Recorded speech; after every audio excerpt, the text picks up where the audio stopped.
কিশোরগঞ্জের চরমারিয়া এলাকায় ৬ বছর বয়সী শিশু রওজামণি হত্যাকাণ্ডের ৫ মাস পেরিয়ে গেলেও মামলার এজাহারভুক্ত আসামিরা গ্রেফতার না হওয়ায় ক্ষোভ প্রকাশ করে মানববন্ধন করেছে এলাকাবাসী।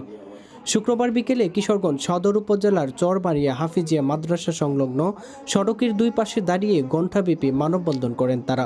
ঘণ্টাব্যাপী মানববন্ধনে বক্তারা অবিলম্বে হত্যাকাণ্ডের সঠিক তদন্ত সম্পন্ন করে এজাহারভুক্ত সকল আসামিকে দ্রুত গ্রেফতার করে আইনের আওতায় এনে সর্বোচ্চ শাস্তি মৃত্যুদণ্ডের দাবি জানান। রওজামণিকে যারা হত্যা করেছে এরা কোনো মানুষের কাতারে পড়ে না, এরা পাষণ্ড, এরা বর্বর, এরা খুনি, এরা সন্ত্রাসী, এরাই এই সমাজকে অস্থিতিশীল করে, এরা এই রাষ্ট্রকে অস্থিতিশীল করে। আমি পরিষ্কার ভাষায় বলতে চাই, আমার একটা মেয়ে সন্তান আছে। আমি যখন কথা বলছি তখন স্পষ্ট আমার মেয়ের ছবিটা আমার চোখের সামনে ভেসে উঠেছে।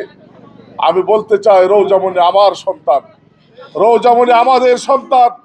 এই সমাজে হেসে খেলে, এই পৃথিবীতে হেসে খেলে বড় হওয়ার অধিকার রওজামণির ছিল, তার স্বপ্ন দেখার অধিকার ছিল।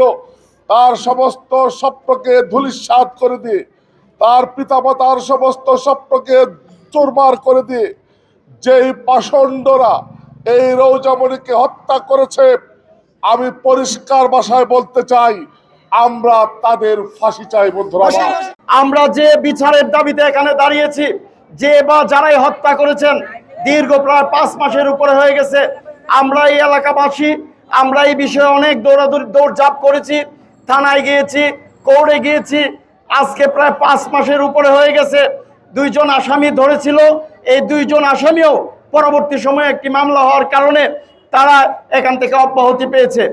বাড়ি এখানে হত্যা হয়েছে এখানে, কাজে আমার মনে হয় আসে নাই। হত্যাকারী আমাদের এলাকা নেই, কাজে আমি আশা করবো যে হত্যাকারীদের দ্রুত গ্রেপ্তার করে আইনে আওতায় হোক।